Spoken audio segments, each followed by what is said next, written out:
पर्यावरण के अंतर्गत 4R कचरा प्रबंधन। तो कचरा प्रबंधन में इस 4R का बहुत महत्व है। यदि प्रत्येक परिवार 4R का अनुसरण करे तो घर से ही कचरा कम निकलेगा।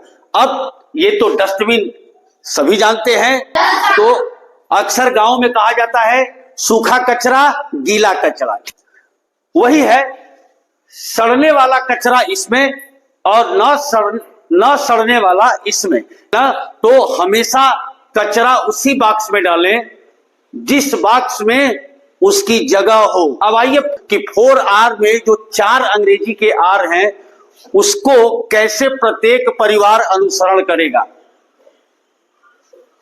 Reduce, refuse, reuse, recycle. बेटा इसे याद रख लेना है, बड़े खेल खेल में याद हो जाएगा। अब इसको याद ही नहीं करना, इसको घर पे जा करके अपने मम्मी पापा से और भी परिचित लोगों से इसको बताइए। पहला R है रिड्यूस। रिड्यूस का मतलब होता है कम करना।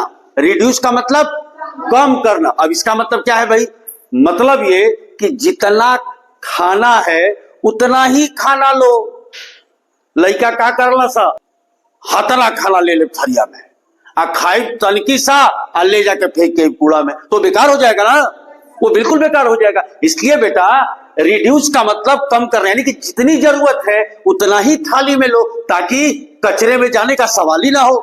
आजकल देखिए फंक्शन वगैरह में क्या होता है, बफे सिस्टम है, लोग खाना ले लेते हैं, खाएंगे थोड़ा और देखिए इतना खाना फेंका हुआ रहता है। तो ये ध्यान रखिए और बाजार से उतना ही सामान खरीदें जितनी जरूरत हो।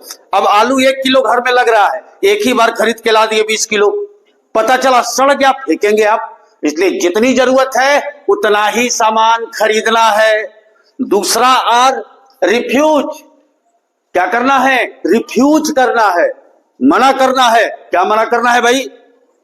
बाजार गए, पॉलीथीन और प्लास्टिक के सामान का प्रयोग कम करना है। कम क्या? पॉलीथीन तो बिल्कुल नहीं यूज करना है।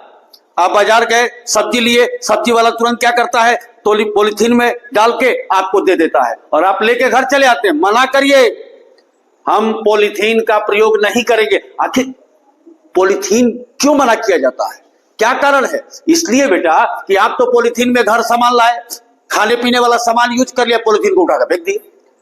पॉलीथीन कूड़े में जब जाता है तो जमीन में सड़ता नहीं है और हमारा पर्यावरण दूषित होता है, मिट्टी भी दूषित होती है। हमेशा याद रखिए, झोला लेकर जाएंगे बाजार तो पॉलीथीन की जरूरत नहीं पड़ेगी। अब आइए रीयूज, पुनः प्रयोग करना। कोई कपड़ा यदि कहीं से थोड़ा फट गया तो क्या करती है घर की मम्मी लोग? झोला बना देंगी। मान लो किसी पापा का पैंट थोड़ा सा नीचे से फट गया तो मम्मी क्या करेगी? काट के उसका हाफ पैंट बना देगी, मुन्ना पहन के खूब नाचेगा। तो क्या हुआ? पुनः यूज, पुनः प्रयोग होना है ना। अब बिना मतलब का ऐसे ही फेंक देंगे। घर में ऐसी वस्तुएं जिसका हम पुनः प्रयोग करते हैं, मान लो बाल्टी टूट गया तो मम्मी क्या करेगी या पापा क्या करेंगे? बाल्टी टूट गया तो उसको खूब बढ़िया से काट कूट के गमला बना देंगे और गमले में सुंदर पौधा आएगा, है ना। तो इन सब चीजों का ध्यान रखना है। उसके बाद आता है रिसाइकिल। ये बहुत इंपॉर्टेंट है। रिसाइकिल का मतलब पुनः चक्रित करके प्रयोग कर रहे हैं, यानी घर में ऐसे सामान जो पुनः चक्रण करके नया सामान बन सकता है उसको कबाड़ को देना है। किसको देना है? कबाड़ को देना है। किसको देना है? कबाड़ को देना है। अब ये बताओ घर में कौन कौन सी ऐसी चीजें हैं जो कबाड़ में दे सकते हो? कौन बताएगा भाई? चलो बताओ बेटा तुम। सीसी तुम बता दो। लोहा, टीना। बहुत अच्छा। चल अखबार। अखबार, प्लास्टिक के घर में जो बेकार सामान पड़े हुए सब कबाड़ को दे दीजिए।